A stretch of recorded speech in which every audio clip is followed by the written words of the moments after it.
Hello, good morning, नमस्कार। मैं कुंदन सिंह। आप सभी को मेरे यूट्यूब चैनल टीवीएल कोचिंग में बहुत बहुत स्वागत है। इस वीडियो में हम क्लास 12 एनसीईआरटी फिजिक्स चैप्टर 2 जिसका नाम है स्थिर विद्युत विभव तथा धारिता, इस चैप्टर का हम थ्योरी का अध्ययन करेंगे। तो लगातार आप मेरे इस वीडियो के अंत तक बने रहिए और इस वीडियो से लाभ उठाइए। तो चलिए शुरू करते हैं।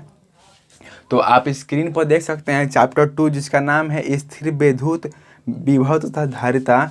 इसका फर्स्ट पॉइंट क्या है? संधारित्र। संधारित्र किसे कहते हैं? कंडेंसर। तो हम नॉर्मल देखे होंगे कि जो पंखा होता है, पंखा में संधारित्र का प्रयोग किया जाता है। संधारित्र क्या करता है? तो अधिक एनर्जी को खींचता है और उस एनर्जी को, ऊर्जा को पंखा को देता है, जिसके कारण पंखा तेज चलता है। यदि कंडेंसर खराब हो जाता है तो पंखा धीमे चलने लगता है। यदि हम नया कंडेंसर लगा देते हैं तो फिर पंखा तेज गति से चलने लगता है। तो उसी को हमको देखना है, संधारित्र क्या है? कंडेंसर। तो यह वैसा उपकरण है जो आवेश को इकट्ठा करता है। मतलब संधारित्र एक ऐसा उपकरण है जो आवेश को उत्पन्न करता है। जितना भी स्क्रीनशॉट बोर्ड पे आएगा आप उसको पॉज कीजिएगा, उसको नोट कीजिएगा और जो भी हम सॉल्यूशन सॉल्व करेंगे उसको भी नोट कीजिएगा ताकि आपका तैयारी बढ़िया से हो पाएगा। तो इस तरह संधारित्र को दो भागों में बांटा गया है। संधारित्र को दो भागों में बांटा गया है। आप स्क्रीन पर देख सकते हैं, गोलीय संधारित्र और समांतर पट्टी का संधारित्र। तो इन दोनों का हम अध्ययन थोड़ी देर के बाद करेंगे। सबसे पहले हम एक पॉइंट को देखते हैं जिसका नाम है धारिता, कैपेसिटेंस। धारिता को हम देखते हैं। आप स्क्रीन पर धारिता का डेफिनेशन देख सकते हैं। तो आवेश ग्रहण करने की क्षमता को धारिता कहते हैं। धारिता किसे कहते हैं? तो आवेश ग्रहण करने की क्षमता को धारिता कहते हैं। धारिता को C से सूचित करते हैं। ओके। और जिसका जो नियम होता है, मान जो होता है, आवेश का मान विभव के समानुपाती होता है। आप स्क्रीन पर देख सकते हैं, आवेश का जो मान होता है वह विभव के समानुपाती होता है। तो जहाँ Q क्या है? आवेश है और V क्या है? विभव है। ओके, आप स्क्रीन पर देख सकते हैं। तो Q बराबर Q समानुपाती V है, तो समानुपाती को हम बराबर में बदलेंगे तो एक यहाँ पे कांस्टेंट आएगा, जहाँ C क्या है? कांस्टेंट है, स्थिरांक है, आप जानते हैं। तो इस C को हम क्या बोलेंगे? C को धारिता कहेंगे। धारिता कहेंगे। इस तरह Q बराबर C भी फार्मूला निकल के आया। इस फार्मूला से हम Q का मान निकाल सकते हैं। तो जब Q बराबर C भी है तो C बराबर क्या हो जाएगा? V इधर गुना में इधर आएगा तो भाग में Q बटा V। तो आवेश का ऐसे ही मात्रक होता है, क्या होता है? कूलम्ब होता है। ठीक है। और विभव का ऐसे मात्रक क्या होता है? वोल्ट होता है। ओके। तो इस तरह हम इसको लिख सकते हैं।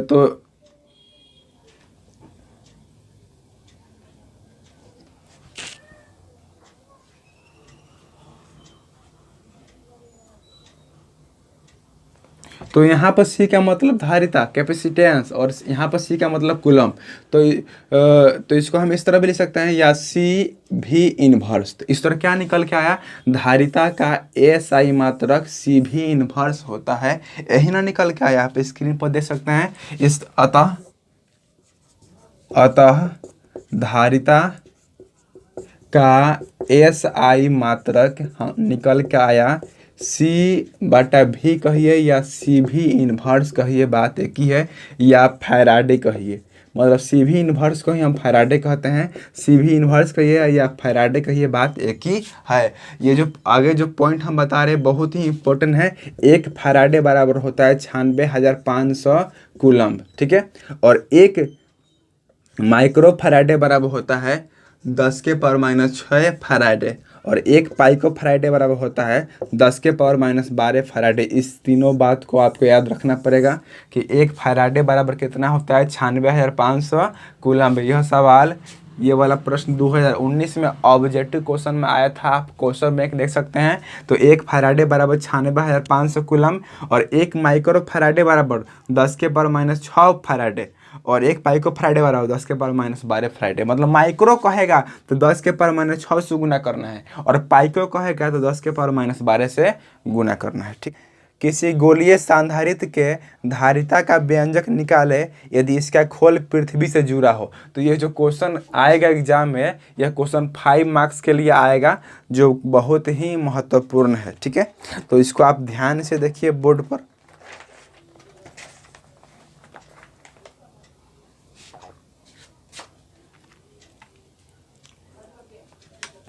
तो पृथ्वी का चित्र आप देख सकते हैं स्क्रीन पर।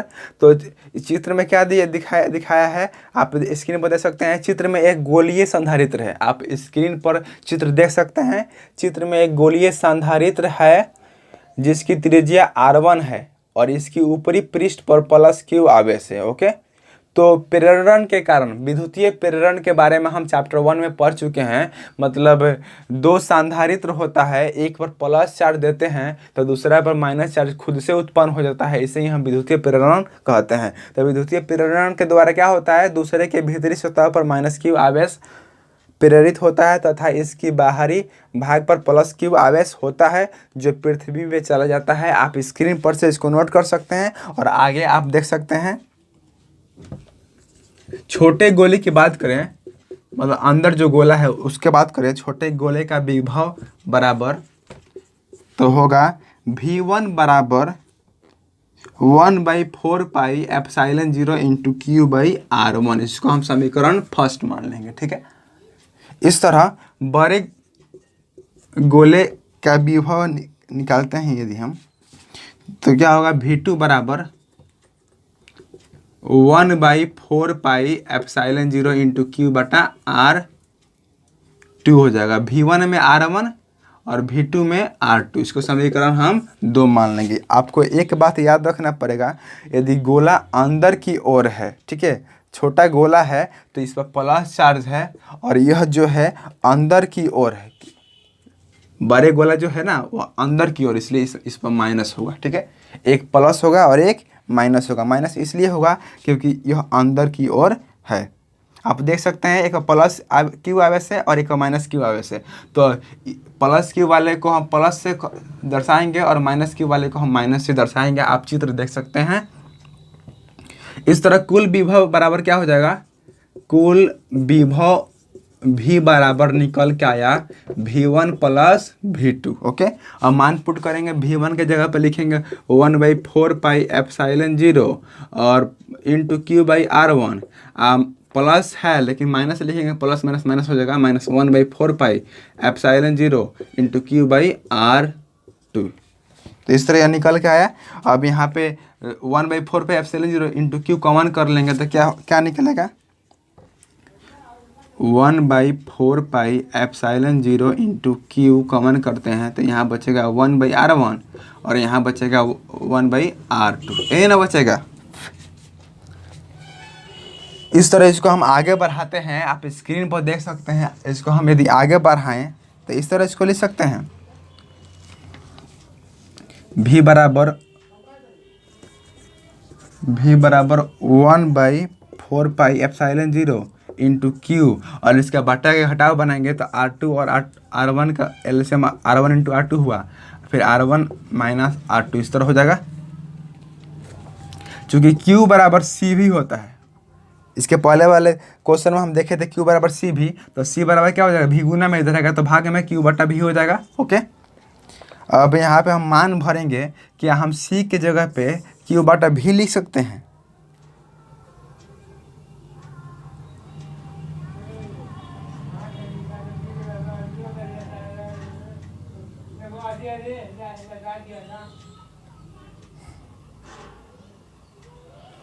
तो लिखेंगे तो होगा Q/4 pi epsilon 0 into R2 minus R1 बटा R1 इंटू R2। तो ये और ये कैंसिल हो गया। इस तरह क्या निकल के आया, इस तरह C का वैल्यू निकल के आया। आप स्क्रीन पर देख सकते हैं, तो जगह नहीं, यहाँ पर देख सकते हैं C बराबर 4 pi epsilon 0 R1 into R2 बटा R2 माइनस R1, यही निकल के आया। तो यही क्या है, यही व्यंजक है जो निकालने के लिए कह रहा था। जो भी सॉल्यूशन हम सॉल्व कर रहे हैं उसको आप पॉज करके नोट करते रहिए ताकि आपका तैयारी सही से हो सके। यदि इसमें एक और पॉइंट कभी कभी पूछता है, यदि खोल ना हो तो, जो पृथ्वी में बाहर और अंदर दो खोलता है, यदि अंदर वाला खोल ना हो तो क्या होगा, तो हो जाएगा C बराबर 4 पाई एप्सिलॉन 0 R, यही व्यंजक निकल के आएगा। तो यदि R का मान कितना भी दिया हुआ रहेगा तो हम इसका मान निकाल सकते हैं। जैसे हम देख सकते हैं, जब वेन R बराबर 10 cm हो तो इसे मान पुट करेंगे तो cm को मीटर में बदलेंगे, 10 बटा 10 100, तो 0.1 मीटर, मीटर में बदल दिए तो 1/4 पाई एप्सिलॉन 0 का मान हम चैप्टर 1 में पढ़ चुके हैं, कितना होता है 9 गुने 10 के पावर 9 होता है। इसलिए 4 पाई एप्सिलॉन 0 का मान क्या हो जाएगा, इधर भाग में उधर गुना में, गुना में इधर भाग में, 1/9 गुने 10 के पावर 9 हो जाएगा। इस तरह C का मान निकल के आएगा, मान पुट करेंगे तो 1/9 इंटू 10 के पावर 9 और इंटू 10 के पावर -1, इसको सॉल्व करेंगे तो हो जाएगा 10 इंटू 10 के पावर -11 बाई 9, भाग करेंगे तो आ जाएगा 1.1 इंटू 10 के पावर -11 फैराडे। यही हमारा जब खोलना होगा तो मान निकल कर आएगा। ठीक इसी तरह इसके आगे वाले प्रश्न को आप स्क्रीन पर देख सकते हैं, जो कि बहुत ही महत्वपूर्ण प्रश्न है, कई बार एग्जाम में आते रहता है। सवाल है, धारिता क्या है। धारिता क्या है, किसी समांतर पट्टी संधारित्र की धारिता का व्यंजक निकाले। तो आप स्क्रीन पर देख सकते हैं, आवेश ग्रहण करने की क्षमता को धारिता कहते हैं, धारिता को C से सूचित करते हैं। इस बात को आप पहले से ही जानते हैं। और इसका व्यंजक क्या होता है, Q बराबर C भी होता है। इस तरह C बराबर Q बटा V हो जाएगा। आप स्क्रीन पर देख सकते हैं, जिसको हम इस तरह भी लिख सकते हैं। इसका ऐसी मात्रा की बात करें तो आवेश का ऐसी मात्रा कूलम और विभव का ऐसी मात्रा वोल्ट होता है, इस तरह लिखे, या C भी इनवर्स लिख दिए, इसका ऐसा ही मात्रक हो गया, जिसको हम 1 फैराडे भी कह सकते हैं।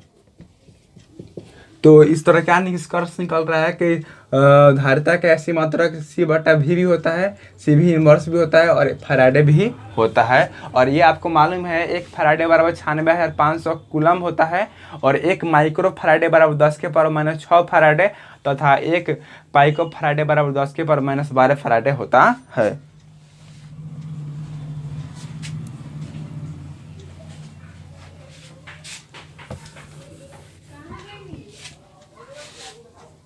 इस तरह आप दो पट्टी को स्क्रीन पर देख सकते हैं, दो पट्टी है और एक पर प्लस Q आवेश दिया गया है तो दूसरे पर -Q आवेश अपने से उत्पन्न हो गया है। क्यों उत्पन्न हुआ है, विद्युतीय प्रेरण के कारण इसमें उत्पन्न हुआ है।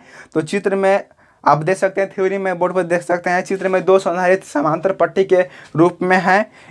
इसके बीच की दूरी D है और A पर +Q आवेश दिया गया है और विद्युतीय प्रेरण के कारण B पर -Q आवेश अपने से उत्पन्न हो गया है। अब आगे हम बढ़ते हैं सॉल्यूशन की ओर। सॉल्यूशन को आप नोट कर लीजिएगा। तो गॉस के प्रमेय से आप जानते हैं फाई बराबर क्या होता है, Q बटा एप्सिलॉन 0 होता है। ठीक है, जहां फाई का फार्मूला होता है EA, जब एंगल ना दिया हो तो फाई के जब ये लिख सकते हैं EA बराबर Q बटा एप्सिलॉन 0। ठीक है, ए इधर गुना है उधर भाग में, E बराबर क्या आ जाएगा, Q बटा एप्सिलॉन 0 A। Q बटा A के जगह पे हम सिग्मा लिख सकते हैं, या Q बटा A के जगह पे हम C भी लिख सकते हैं, क्योंकि Q बटा A बराबर क्या होता है, C होता है, यानी एम्पियर यहाँ पर हम देखेंगे।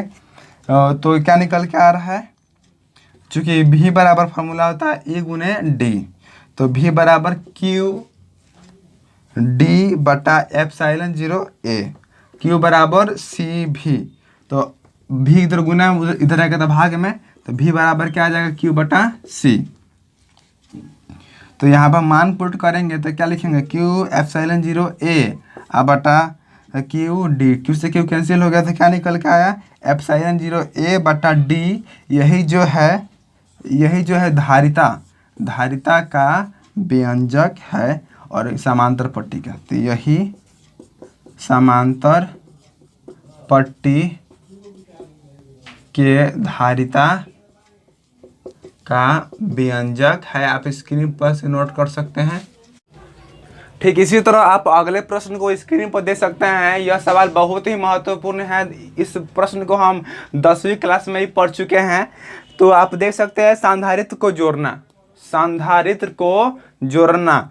तो जिस तरह संधारित्र का संयोजन होता है ठीक उसी तरह प्रतिरोध का भी संयोजन होता है। तो दोनों में अंतर क्या होता है, इसमें C का वैल्यू दिखाते हैं और उसमें R का वैल्यू दिखाते हैं।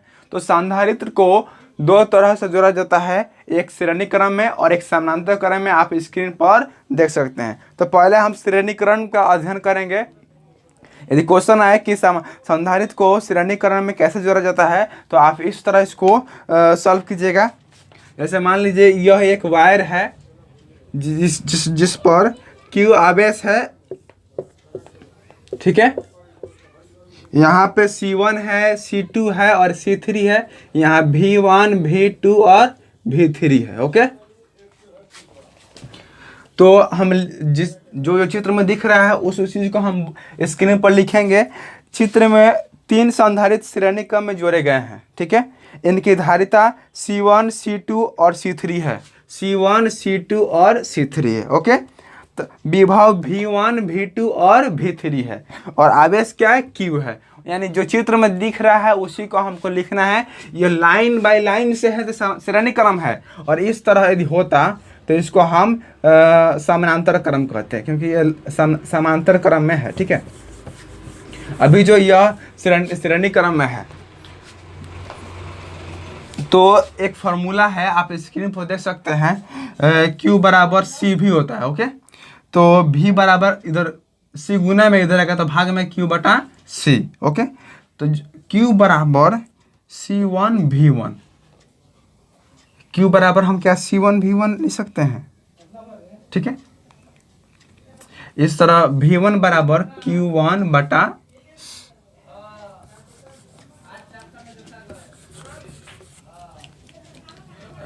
आप स्क्रीन पर देख सकते हैं फॉर्मूला Q बराबर C भी। ओके, इस तरह इधर C गुना में इधर आएगा भाग में V बराबर हो जाएगा Q बटा C। तो इसमें C तो 3 है, V भी 3 है, लेकिन Q तो अकेला है। ओके, तो क्या हम इस तरह लिख सकते हैं V1 बराबर Q बटा C1। फिर पूछेगा कि V1 बराबर Q बटा C1 लिखे, Q1 क्यों नहीं लिखे? Q1 हम इसलिए नहीं लिखे क्योंकि Q अकेला है।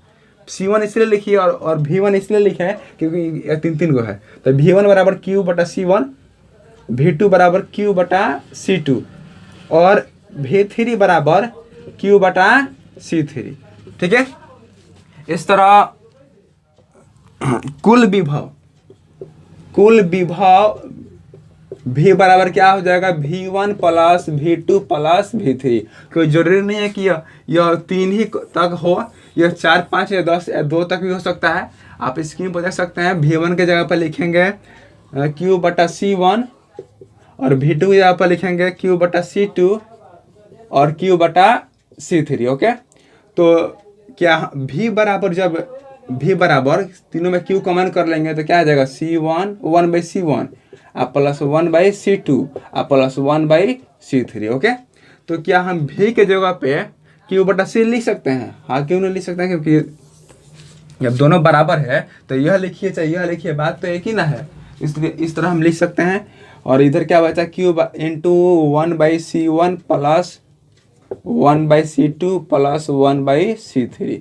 Q से Q कैंसिल हो गया तो 1 बाई C बराबर क्या निकल के 1 by C1 plus 1 by C2 plus 1 by C3। यही क्या है, यही श्रेणी क्रम में संधारित्र का संयोजन है। ओके, ठीक इसी तरह यदि यह समांतर क्रम में जोड़ने के लिए कहेगा तो आप चित्र और इसका थ्योरी बोर्ड पर देख सकते हैं। चित्र में 3 संधारित्र समांतर क्रम में जोड़े गए हैं, आप स्क्रीन पर देख सकते हैं। इनकी धारिता C1, C2 और C3 विभव भी है तथा आवेश Q1, Q2, Q3 है। मतलब श्रेणी क्रम में आवेश एक ही था, विभव अनेक था, लेकिन इसमें क्या है, विभव एक है और आवेश अनेक है। आप चित्र में देख सकते हैं। तो इस पर भी एक फार्मूला लागू होगा, Q बराबर CV। जब Q बराबर CV है तो Q1 बराबर C1V, भी अकेला रहेगा क्योंकि भी चित्र में एक ही है। Q2 बराबर C2V तथा Q3 बराबर C3V। चूंकि कुल आवेश का मान क्या निकल के आएगा, Q1 plus Q2 plus Q3। Okay, तो Q के जगह पे हम क्या लिखेंगे, CV लिखेंगे, और यहाँ पे Q1 के जगह पे लिखेंगे C1V plus C2V plus C3V। अब तीनों में भी कॉमन करेंगे तो CV बराबर निकल के आएगा V into C1 plus C2 plus C3। भी से भी कैंसिल हो गया, तो इस तरह निकल के आया C बराबर C1 plus C2 plus C3। यह जो है समांतर क्रम में धारिता का संयोजन है। और यदि यह ऑब्जेक्टिव क्वेश्चन में आएगा तो आपको इस तरह पहचानना होगा। आप स्क्रीन पर ध्यान से देखिए, तो पूछेगा कि श्रेणी क्रम में कौन सा संयोजन होगा। श्रेणी क्रम, तो आपको एक बात याद रखना पड़ेगा, श्रेणी क्रम संयोजन और समांतर क्रम संयोजन। ओके, तो बटा के फॉर्म में रहेगा, बटा के फॉर्म में रहेगा तो इसको हम बोलेंगे श्रेणी क्रम संयोजन, और यदि बिना बटा के फॉर्म में रहेगा तो इसको हम बोलेंगे समानांतर क्रम संयोजन। इस बात को आपको याद रखना होगा। इस तरह अगला प्रश्न मोस्ट इम्पोर्टेंट क्वेश्चन है। यह क्वेश्चन 5 मार्क्स में आ सकता है। यदि छोटा संक्षिप्त रूप में आएगा तो 2 मार्क्स में आएगा। आप स्क्रीन पर देख सकते हैं, किसी संधारित्र की स्थितिज ऊर्जा यानी पोटेंशियल एनर्जी का यदि व्यंजक निकालना हो तो आप किस तरह निकालेंगे। आप ध्यान से बोर्ड पर देखिए, PE यानी पोटेंशियल एनर्जी मतलब स्थितिज ऊर्जा का जो मान होता है वह कार्य के बराबर होता है, यानी W। PE के बराबर हम W लिख सकते हैं क्योंकि दोनों का वैल्यू जो होता है इक्वल होता है, तो W बराबर फार्मूला होता है VQ, तो PE बराबर भी फार्मूला हो जाएगा VQ। अब दोनों तरफ क्या करेंगे, दोनों तरफ D से गुना करने पर, दोनों तरफ D से गुना करेंगे तो DW बराबर DVQ हो जाएगा। ओके, अब क्या हम Q के जगह पे CV लिख सकते हैं और V बराबर Q बटा C नहीं लिख सकते हैं, भी लिख सकते हैं। तो जहाँ V है वहाँ पर Q बटा C लिखेंगे तो क्या निकल के आएगा, DW बराबर D into Q by C into Q। तो क्या निकल के आया,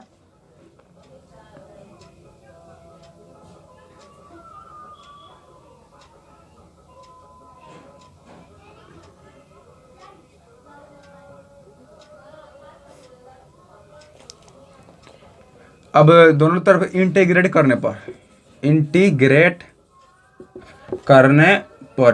करेंगे DW का, और D गुने Q बटा Q स्क्वायर बटा C क्या करेंगे। ओके, तो इधर क्या निकल के आया, इधर DW फ्री हो जाएगा और इधर 1/C इंटू Q स्क्वायर बटा Q निकल के आएगा। ठीक है, तो क्या हम Q बराबर C भी होता है तो Q स्क्वायर बराबर C स्क्वायर और V स्क्वायर नहीं ले सकते हैं।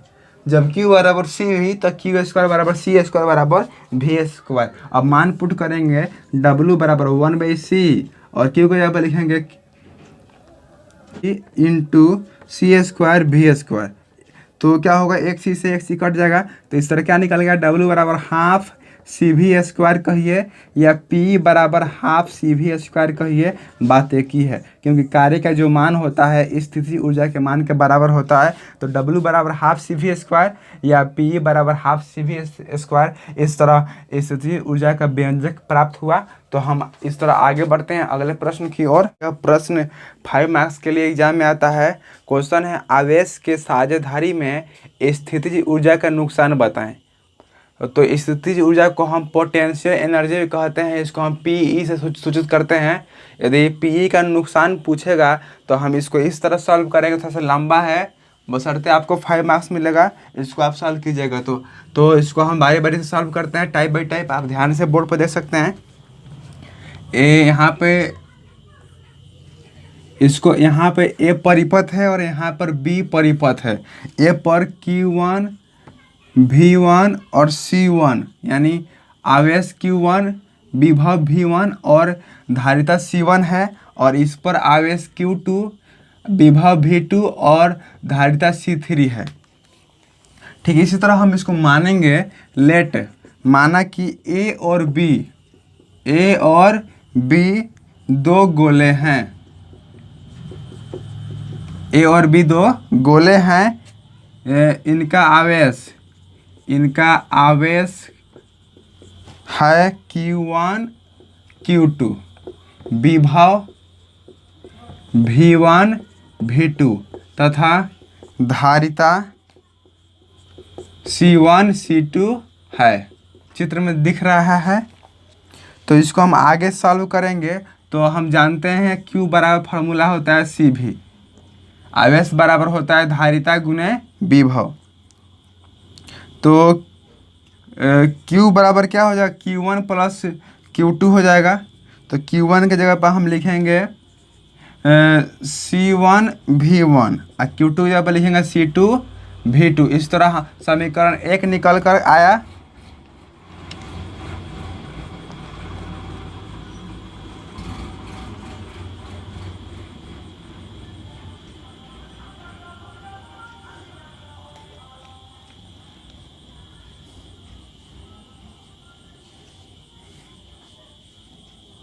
इस तरह इसको हम आगे बढ़ाएंगे।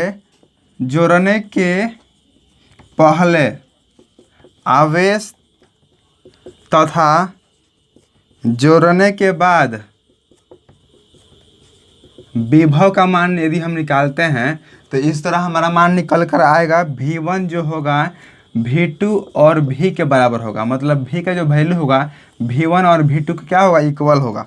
इसी तरह Q का मान यदि हम रखें तो Q का मान क्या निकल के आएगा, C1V प्लस C2V। मतलब समीकरण फर्स्ट में जहाँ V1 और V2 है वो दोनों V के बराबर है, तो जहाँ V1 लिखा है वहाँ भी V लिखेंगे और जहाँ V2 लिखा है वहाँ भी V लिखेंगे। इस तरह Q बराबर दोनों में से V कॉमन करेंगे तो V into C1 plus C2 निकल कर आए। इसको हम समीकरण 2 मान लेंगे। फिर इसको हम आगे बढ़ाएंगे। From equation first and second, यानी समीकरण फर्स्ट और सेकेंड से यदि करते हैं तो दोनों के जब LHS इक्वल है तो RHS को इक्वल करेंगे। तो RHS को जब इक्वल करेंगे तो क्या निकल गया है, V into C1 plus C2 बराबर C1 V1 plus C2 V2, यही निकल कर आया।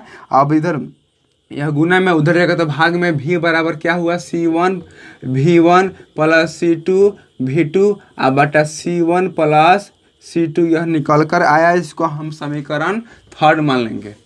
ठीक है, इसको हम आगे बढ़ाएंगे। जोड़ने के पहले एक की स्थितिज ऊर्जा, तो इसको PE1 प्लस PE1 कहेंगे हाफ C1 V1 स्क्वायर, मतलब स्थितिज ऊर्जा का व्यंजक होता है हाफ CV स्क्वायर। तो इसी तरह मान पुट करेंगे। फिर B की स्थितिज ऊर्जा का मान हो जाएगा 1/2 C2 V2 स्क्वायर। तो इस तरह क्या निकल के आया, टोटल P का जो मान होगा PE1 प्लस PE2, मतलब दोनों स्थितिज ऊर्जा का मान हम यदि जोड़ते हैं तो कुल स्थितिज ऊर्जा का मान निकल कर आएगा। तो दोनों के जगह मान पुट करते हैं तो half C1 V1 square plus half C2 V2 square. ठीक है, इसको हम समीकरण 4 मान लेंगे। तो हम यदि मान निकाल लें तो एक की स्थितिज ऊर्जा का मान क्या निकल के आया, हाफ C1 V स्क्वायर। ठीक है, और B की स्थितिज ऊर्जा का मान क्या निकल के आया, हाफ C1 C2V², यानी दोनों जगह हम V का स्क्वायर ही लिखेंगे, V1 और V2 नहीं लिखेंगे, क्योंकि V1 और V2 जो है V के बराबर है। इधर का हम मिटाते हैं, इसको नोट कर लेना है।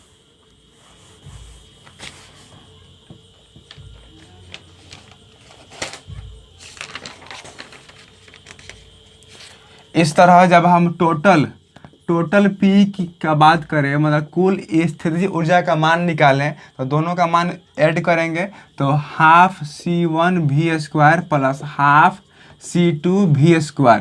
तो दोनों में V² 1/2 कॉमन है, तो निकालेंगे, कॉमन करेंगे तो P बराबर half V² into C1 plus C2, यही निकल के आया। इसको हम समीकरण 5 मान लेंगे।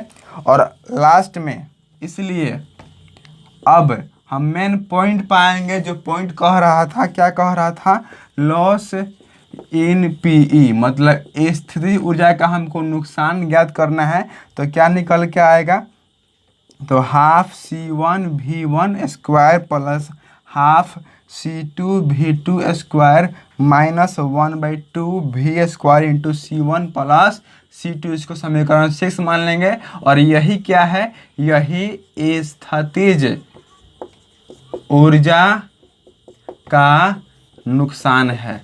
तो इस तरह जब स्थितिज ऊर्जा का नुकसान पूछेगा तो इतना हम सॉल्व करेंगे, कुल मिलाकर 6 समीकरण निकालेंगे, तब जाकर हमको 5 में 5 मार्क्स मिलेगा। इस तरह अगला प्रश्न बहुत ही महत्वपूर्ण है। क्वेश्चन है वेन डे ग्राफ जनरेटर क्या है।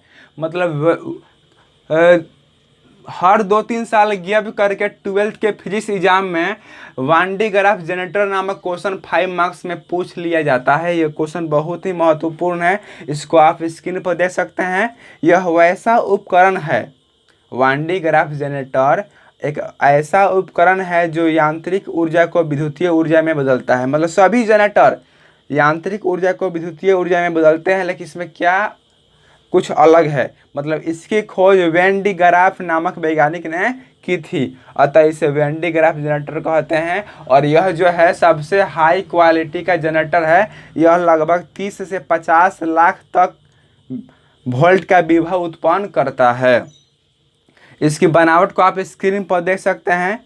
तो बनावट में जो दिख रहा है, जो स्क्रीन पर है, इसको पॉज करके इसको नोट करना है, तैयारी बढ़िया से करना है। तो इस चित्र में क्या दिख रहा है, इसमें धातु की डिस्क होती है। वन डे ग्राफ जनरेटर में क्या होता है, तो धातु की डिस्क होती है। दोनों का आकार अलग अलग होता है, ऊपर भी डिस्क होती है और नीचे भी डिस्क होती है। तो ऊपर वाली डिस्क बड़ी होती है और नीचे वाली डिस्क छोटी होती है। दोनों डिस्क को फीता से जोड़ा जाता है। दोनों डिस्क के सामने नुकीला छड़ होता है, आप स्क्रीन पर चित्र में देख सकते हैं। नुकीला छड़ इसलिए लगाया जाता है क्योंकि आवेश घनत्व का मान त्रिज्या का व्युत्क्रमानुपाती होता है। तो सिग्मा का जो मान होगा, सिग्मा जो होगा आवेश घनत्व के बराबर होगा और आर जो होगा त्रिज्या के बराबर होगा। इसलिए नियम के अनुसार क्या बोल रहा है, आवेश घनत्व का मान त्रिज्या का व्युत्क्रमानुपाती होता है। इसलिए सिग्मा व्युत्क्रमानुपाती आर हम लिख देंगे। तो इसका बनावट में हम आगे देखेंगे। मशीन से फीता को नचाने पर इसमें वेग उत्पन्न होता है तथा आवेश त्वरित होता है। यह अधिक वोल्ट का विभव उत्पन्न करता है। अब वन डे ग्राफ जनरेटर का हम सिद्धांत पढ़ेंगे, मतलब यह किसके सिद्धांत पर कार्य करता है। तो आप स्क्रीन पर इसका सिद्धांत देख सकते हैं। यह विभव के सिद्धांत पर कार्य करता है। वन डे ग्राफ जो जनरेटर होता है वह विभव के सिद्धांत पर कार्य करता है। पहले डिस्क का विभव V1 बराबर हम मान लेंगे 1/4 पाई एप्सिलॉन 0 इंटू Q/R1 ये होता है। और दूसरे का क्या हो जाएगा, V2 बराबर 1/4 पाई एप्सिलॉन 0 इंटू Q/R2। ठीक है, इसलिए कुल विभव क्या हो जाएगा, V1 प्लस V2। तो V1 का जगह पर 1/4 pi epsilon 0 into Q/R1 plus 1/4 pi epsilon 0 into Q/R2। तो अब दोनों में कॉमन जो दिख रहा है उसको कॉमन करेंगे तो क्या निकल के आएगा, 1/4 pi epsilon 0 into Q into 1/R1 plus 1/R2। तो यही जो है, यही वन डे ग्राफ जनरेटर में विभव का व्यंजक है। यदि इस तरह का सवाल आएगा तो इसी फार्मूला से हम उसका मान निकालेंगे। इस तरह 1D ग्राफ जनरेटर का कार्य आप स्क्रीन पर देख सकते हैं। जब डिस्क को घुमाया जाता है तो यह त्वरण के कारण लॉरेंस बल उत्पन्न करता है, और लॉरेंस बल का मान जब एंगल दिया होता है तब होता है QVB sin थीटा, और जब एंगल नहीं दिया हुआ रहता है तो होता है QVB। उत्पन्न होता है जो अधिकतम 50 लाख वोल्ट का विभव देता है। इस तरह 1D ग्राफ जनरेटर नामक सवाल यदि एग्जाम में पूछे तो आपको सारे के सारे थॉट इसमें लिखने पड़ेंगे, तब जाकर आपको 5 में 5 मार्क्स मिलेगा। इस तरह अगला प्रश्न आप स्क्रीन पर दे सकते हैं। यह क्वेश्चन 2 मार्क्स में एग्जाम में आ सकता है। पट्टियों के बीच आवेश घनत्व का मान निकालें। पट्टियों के बीच आवेश घनत्व का मान निकालें। दो समांतर पट्टी है, एक पर प्लस Q आवेश देंगे तो विद्युतीय प्रेरण के कारण दूसरे पर माइनस Q आवेश अपने से उत्पन्न हो जाएगा। और ये दूरी क्या है, D है।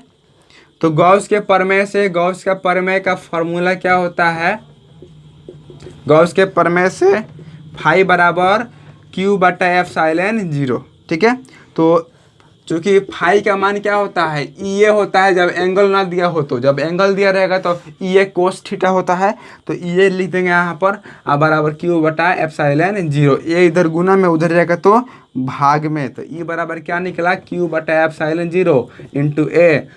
क्या हम Q/A के जगह पे सिग्मा लिख सकते हैं? हाँ, क्यों नहीं लिख सकते हैं। E बराबर σ/ε0 निकल कर आया।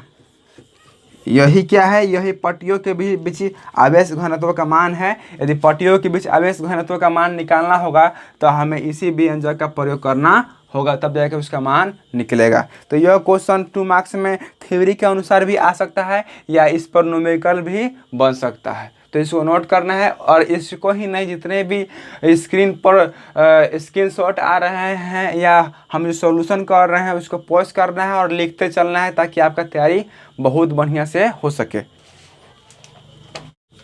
इस तरह अगला पॉइंट को आप स्क्रीन पर देख सकते हैं। क्वेश्चन है माध्यम का पार विद्युतांक। मतलब इसमें हमको माध्यम का पार विद्युतांक के बारे में अध्ययन करना है। तो माध्यम के घनत्व को पार विद्युतांक कहा जाता है, आप स्क्रीन पर देख सकते हैं। और माध्यम के पार विद्युतांक को 3 भागों में बांटा गया है। पहला होता है निरपेक्ष पार विद्युतांक, दूसरा होता है माध्यम पार विद्युतांक, और तीसरा होता है सापेक्ष पार विद्युतांक। अब तीनों का हम बारी बारी से डिफिनेशन पढ़ेंगे। तो फर्स्ट नंबर डिफिनेशन को आप स्क्रीन पर देख सकते हैं। निरपेक्ष पार विद्युतांक को, अगर माध्यम शून्य या हवा से हो तो इसे निरपेक्ष पार विद्युतांक कहते हैं। याद रखना है, यदि कोई माध्यम शून्य या निर्वात या हवा में हो तो उसको हम क्या बोलेंगे, निरपेक्ष पार विद्युतांक। और इसको हम एप्सिलॉन से सूचित करते हैं। किसे सूचित करते हैं? एप्सिलॉन से। आप स्क्रीन पर देख सकते हैं। इस तरह सेकंड नंबर का डिफिनेशन है माध्यम पार विद्युतांक को स्क्रीन पर आप देख सकते हैं। यदि किसी माध्यम में शून्य या हवा न हो तो आवेश चले, इसे माध्यम का पार विद्युतांक कहते हैं, और इसको हम ε0 से सूचित करते हैं।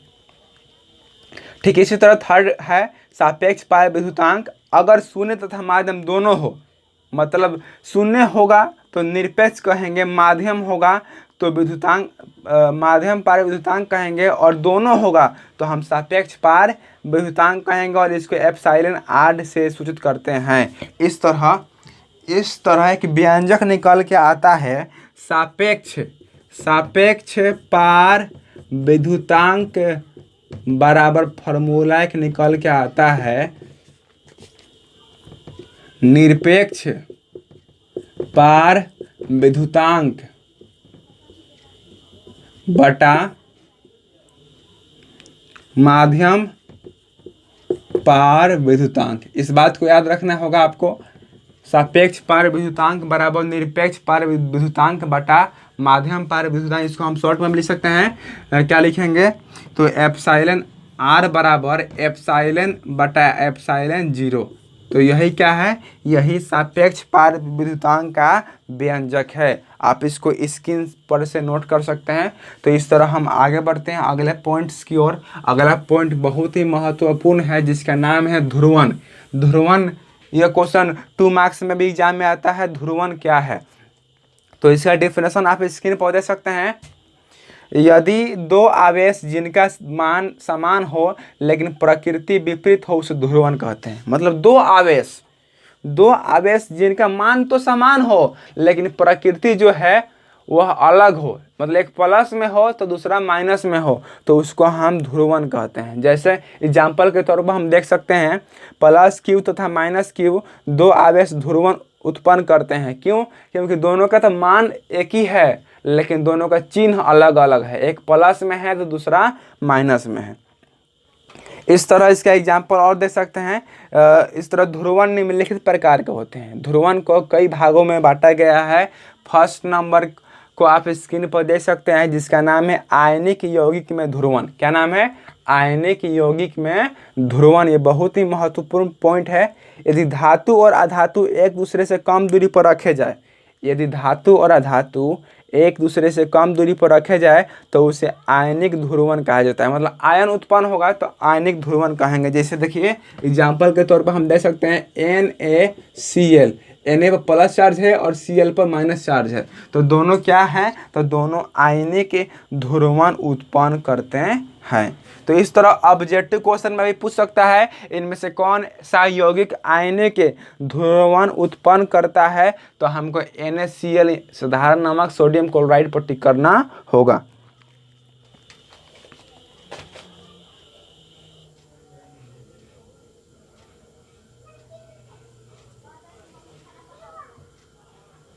इस तरह इसका अगला एग्जाम्पल आप स्क्रीन पर देख सकते हैं। यदि दो अधातु जिसकी विद्युत ऋणात्मकता भिन्न हो ध्रुवन उत्पन्न करता है, जैसे में HCl, यह भी ध्रुवन उत्पन्न करता है। H पर प्लस चार्ज है और Cl पर माइनस चार्ज है, तो वे सभी यौगिक ध्रुवन उत्पन्न करते हैं जिसमें विपरीत चिन्ह हो, एक प्लस हो तो दूसरा माइनस हो।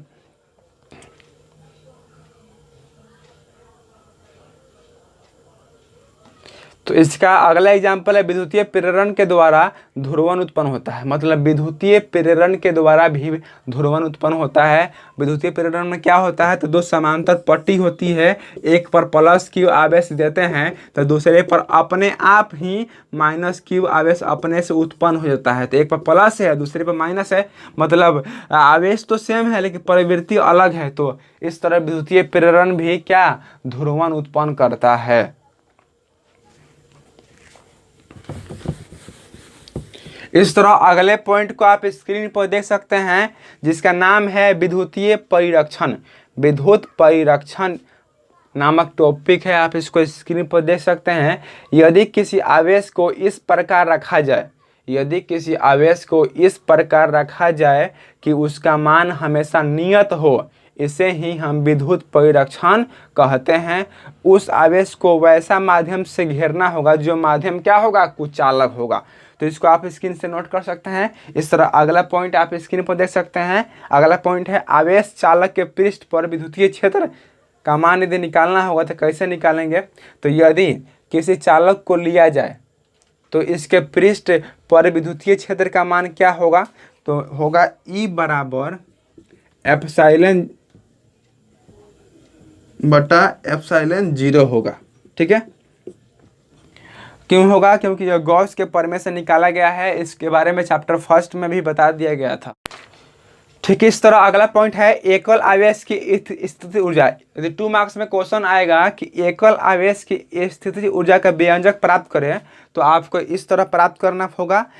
हम जानते हैं कि स्थितिज ऊर्जा का मान कार्य के बराबर होता है। हम जानते हैं P का जो मान होता है और W के बराबर होता है, जो बल एवं दूरी के गुणनफल के बराबर होता है। तो इस तरह हम लिख सकते हैं P बराबर W बराबर F गुने D। मतलब P का मान भी होता है बल गुने दूरी, कार्य का भी मान होता है बल गुने दूरी। इसका मतलब क्या निकल के आ रहा है? पोटेंशियल एनर्जी का जो मान होता है वह वर्क के इक्वल होता है। इस तरह हम कूलम्ब के नियम से यदि चले तो कूलम्ब का नियम में F का मान होता है 1/4 pi epsilon 0 into Q1 into Q2 बटा डी स्क्वायर होता है। ठीक है, तो क्या Q1 के जगह पे हम Q लिख सकते हैं और Q2 के जगह पे 1 लिख सकते हैं। इसको हम चैप्टर फर्स्ट में ही बता दिए थे। तो F बराबर क्या होगा 1/4 पाई एप्सिलॉन 0 इंटू Q1 की जगह पे Q लिखेंगे और Q2 की जगह पे 1 लिखेंगे। 1 से गुना करेंगे तो कोई प्रभाव नहीं पड़ेगा। तो इस तरह निकल के आया। अब P का मान निकालेंगे तो P बराबर होता है फॉर्मूला F गुने डी। तो जहाँ एफ लिखा है वहाँ पे इसका मान लिख सकते हैं 1/4 पाई एप्सिलॉन 0 इंटू क्यू बटा डी स्क्वायर गुना डी। एक डी से एक डी कट गया तो क्या निकल के आया, पी बराबर निकल के आया 1/4 pi epsilon 0 into Q by D. तो यही क्या है, यही एकल आवेश की पोटेंशियल एनर्जी का व्यंजक है। यदि किसी परिपथ में एकल आवेश की स्थिति ऊर्जा का व्यंजक निकालने के लिए कहेगा, मतलब स्थिति ऊर्जा का मान निकालने के लिए कहेगा, तो हमको इसी व्यंजक का प्रयोग करना पड़ेगा। तो P बराबर फार्मूला होता है 1/4 pi epsilon 0 into Q by D. Q का मान दिया रहेगा, डी का मान दिया रहेगा, तो हम P का मान निकाल सकते हैं क्योंकि 1/4 पाई एप्सिलॉन 0 का मान होता है 9 × 10⁻9। इस तरह अगले पॉइंट को आप स्क्रीन पर देख सकते हैं। बहुत ही महत्वपूर्ण पॉइंट है। क्वेश्चन आएगा विभव तथा क्षेत्र में संबंध बताइए। विभव और विद्युतीय क्षेत्र में संबंध बताइए। 2 मार्क्स में क्वेश्चन आता है, बहुत ही महत्वपूर्ण है। आप इसको स्क्रीन पर देख सकते हैं। तो देखिए विद्युतीय क्षेत्र E बराबर फार्मूला होता है 1/4 pi epsilon 0 into Q by D square. इसको हम समीकरण फर्स्ट मान लेंगे। और विद्युतीय विभव का फार्मूला होता है V बराबर 1/4 pi epsilon 0 into Q by D. इसको समीकरण 2 मान लेंगे। अब क्या करेंगे, तो अब करेंगे फ्रॉम इक्वेशन फर्स्ट भागा सेकेंड, मतलब 1 में 2 से भाग करेंगे। तो E बटा V बराबर क्या निकल के आएगा 1/4 pi epsilon 0 into Q by D square. अब बटा 1/4 pi epsilon 0 into Q by D. Q से क्यू कैंसिल, एगो डी से एगो डी कैंसिल, 4 पाई एप्सिलॉन 0 से एक कैंसिल। तो क्या निकल के आया, E बटा V का मान क्या निकल के आया 1/d। क्रॉस मल्टीप्लिकेशन होगा तो V बराबर फार्मूला क्या निकल के आया E गुने D। यानी विभव बराबर क्या निकल के आया, विद्युतीय क्षेत्र गुने दूरी। और यही क्या है, यही जो है विभव और विद्युतीय क्षेत्र में संबंध है। यदि 2 मार्क्स में क्वेश्चन आएगा तो इसी तरह सॉल्व करना पड़ेगा, तब जाकर हमको फुल में फुल मार्क्स मिलेगा। इस तरह सेकंड चैप्टर का लास्ट पॉइंट है जिसका नाम है समविभव पृष्ठ। यह क्वेश्चन बहुत ही महत्वपूर्ण है, कई बार यह 2 मार्क्स में आ चुका है। क्वेश्चन है समविभव पृष्ठ। इसको आप स्क्रीन पर देख सकते हैं। यदि 2 पृष्ठ लिया जाए और दोनों का विभव एक दूसरे के बराबर हो तो उसे समविभव पृष्ठ कहते हैं। क्वेश्चन में आंसर है समविभव यानी इक्वल विभव, मतलब 2 पृष्ठ लिया जाए और दोनों का विभव सेम हो तो उसी को हम समविभव पृष्ठ कहेंगे। बराबर विभव होने के कारण इसमें आवेश का लेन देन नहीं होता है। इस पृष्ठ में एक विभव धनात्मक होता है तो दूसरा ऋणात्मक होता है। इस तरह सेकेंड चैप्टर का पूरा थ्योरी खत्म हुआ। इसके आगे वाले वीडियो में हम थर्ड चैप्टर का फिजिक्स का थ्योरी लाएंगे। तो ऐसा ही हमारे चैनल को सपोर्ट देते रहिए। मिलते हैं अगले वीडियो में, तब तक के लिए धन्यवाद। जय हिंद, जय भारत।